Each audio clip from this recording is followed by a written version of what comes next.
Juliano Tavares rentra chez lui déterminé. La journée avait été longue, épuisante, et la sensation que tout échappait à son contrôle ne quittait pas sa poitrine. Dans la poche intérieure de sa veste, soigneusement pliée, se trouvait la lettre de démission qu'il avait rédigée ce matin-là, après une nouvelle nuit sans sommeil. Il croyait, avec douleur et frustration, que Béatrice n'avait plus sa place dans cette maison. Non pas parce qu'elle était incompétente, mais parce qu'elle semblait trop distante de sa fille, trop silencieuse, presque invisible. Pour un homme qui avait déjà perdu sa femme et qui se sentait comme un père raté, cela ressemblait à une nouvelle défaillance impossible à supporter. En montant les escaliers, Juliano marchait lentement, comme si chaque marche pesait des tonnes. Le couloir était silencieux, et la porte de la chambre d'Alice, entr'ouverte, laissait filtrer une lumière douce. Il respira profondément avant de la pousser, prêt à appeler Béatrice et à clore ce chapitre une bonne fois pour toutes. Mais dès qu'il ouvrit la porte, le monde sembla s'arrêter. Béatrice était assise par terre, jambes croisées, complètement absorbée par le jeu. Alice, les cheveux détachés et vêtue d'une simple robe, riait aux éclats, tenant une poupée habillée de jaune. Béatrice prenait différentes voix, inventait des histoires, créait tout un univers sur le tapis coloré. Ce n'était pas un jeu mécanique ou forcé. C'était de l'affection pure, une attention réelle, une présence authentique. Le rire de la petite fille résonnait dans la chambre comme une musique. Un rire que Juliano n'avait pas entendu depuis des mois. Il resta immobile. Les mots qu'il avait répétés s'évanouirent. Le papier dans sa poche semblait le brûler. Alice regarda vers la porte et son sourire s'élargit encore lorsqu'elle vit son père. « Papa, regarde. La poupée, elle voyage, » dit-elle joyeusement. Béatrice se tourna surprise, portant la main à sa poitrine. « Monsieur Juliano, Pardon, je n'avais pas réalisé que vous étiez rentré, » dit-elle en se levant rapidement, visiblement gênée. Juliano tenta de répondre, mais sa voix ne sortit pas. Un nœud se forma dans sa gorge quand il comprit quelque chose qu'il avait ignoré pendant des mois. Sa fille était heureuse, vraiment heureuse. Et ce bonheur avait un nom, un visage, des gestes simples qu'il n'avait pas su voir. Ses yeux s'embuèrent, et sans pouvoir l'empêcher, une larme coula. Alice le remarqua immédiatement. « T'es triste, papa ?» demanda-t-elle en s'approchant avec ses petits pas rapides.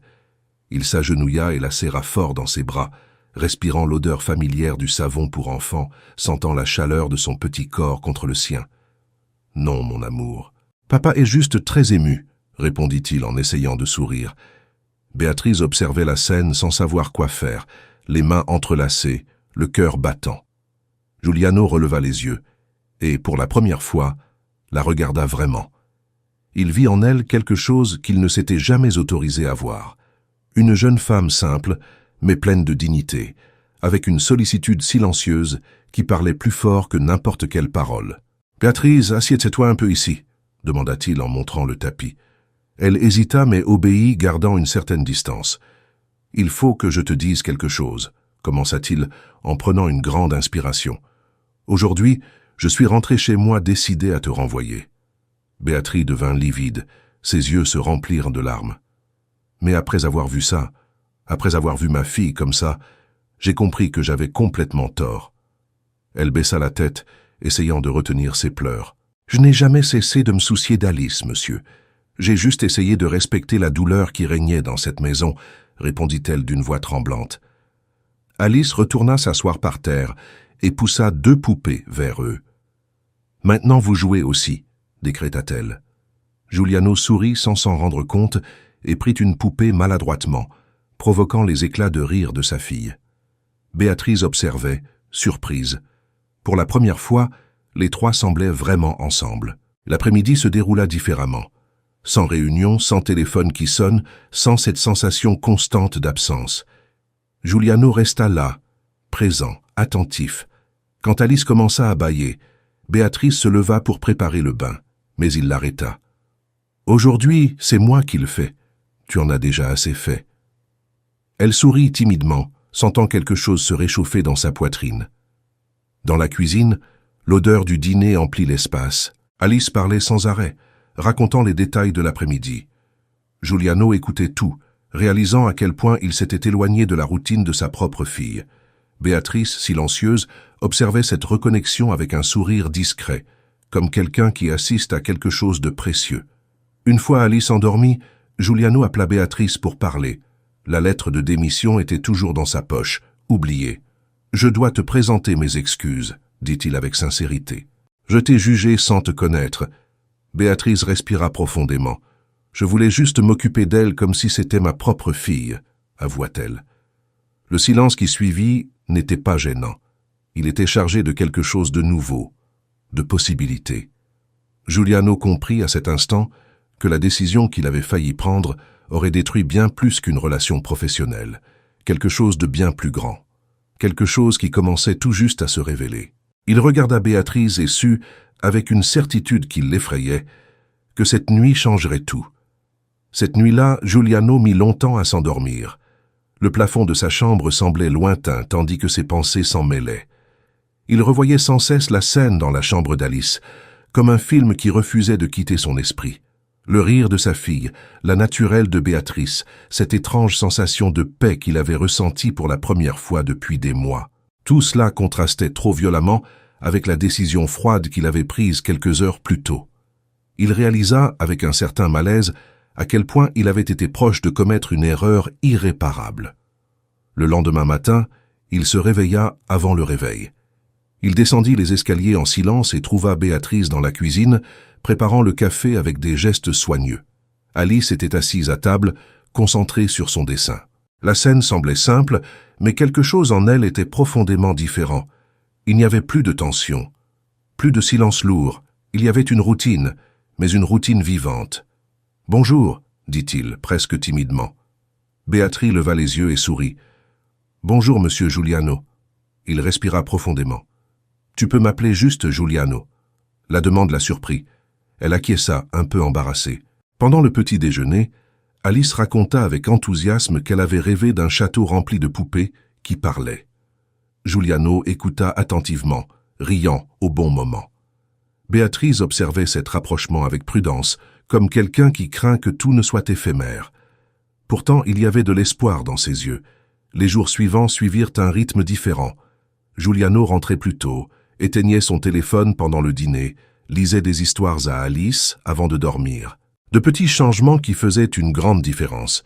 Béatrice restait dévouée, mais désormais il y avait des échanges.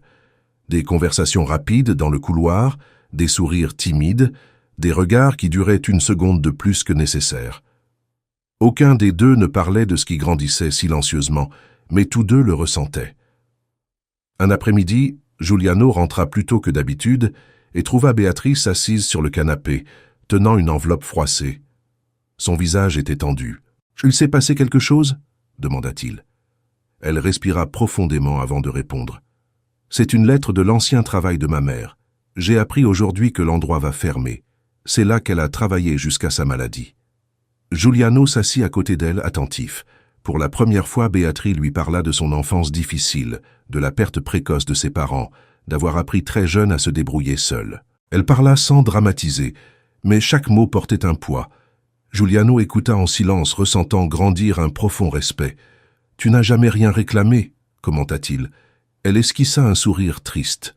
« On apprend à être fort quand on n'a pas le choix. » La sincérité de cet instant les rapprocha d'une manière nouvelle. Ce n'était pas encore une romance explicite, c'était une reconnaissance. Ce soir-là, après qu'Alice se fût endormie, Giuliano appela à nouveau Béatrice pour parler. « J'ai beaucoup réfléchi ces derniers jours, » commença-t-il, « et je voulais que tu saches que je ne te vois plus comme quelqu'un qui travaille simplement ici. » Elle fronça les sourcils, perplexe. « Je te vois comme quelqu'un d'essentiel pour cette maison. » Béatrice sentit son cœur s'accélérer. « Giuliano, je ne veux pas dépasser les limites, » dit-elle prudemment. Il hocha la tête. « Moi non plus. C'est pour ça que je veux faire les choses correctement. » Il lui parla de sa peur de s'attacher, de la culpabilité qu'il portait de n'avoir pas été plus présent, de la solitude qu'il ressentait malgré tout le confort qui l'entourait. Béatrice écouta attentivement, se sentant vue comme jamais auparavant. Quand il eut fini, un long silence s'installa mais paisible. Alice les interrompit en descendant les escaliers, son oreiller dans les bras. « J'ai eu peur », dit-elle d'une voix ensommeillée. Giuliano la prit dans ses bras sans réfléchir. Béatrice sourit en voyant la naturelle de ce geste. Il ramena la petite fille dans son lit et resta jusqu'à ce qu'elle se rendorme.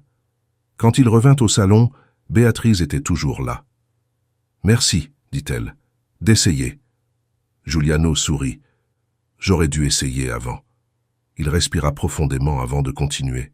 « Béatrice, je ne sais pas exactement ce qui va se passer désormais, mais je sais que je ne veux pas te perdre. » Elle sentit ses yeux s'embuer. « Moi non plus, je ne veux pas partir, avoua-t-elle. » À cet instant, il n'y eut ni grande promesse ni déclaration excessive, juste une compréhension silencieuse que quelque chose se construisait avec soin. Giuliano lui proposa de venir vivre dans la maison, non comme une obligation, mais comme un choix. Béatrice hésita, parla de sa peur de trop s'attacher, de blesser Alice si quelque chose tournait mal. Il répondit calmement. « La seule chose que je peux promettre, c'est le respect et la vérité. » Après plusieurs jours de réflexion, Béatrice accepta. Elle emménagea progressivement, apportant peu de valises et beaucoup d'appréhension. Alice fit la fête comme s'il s'agissait d'un anniversaire.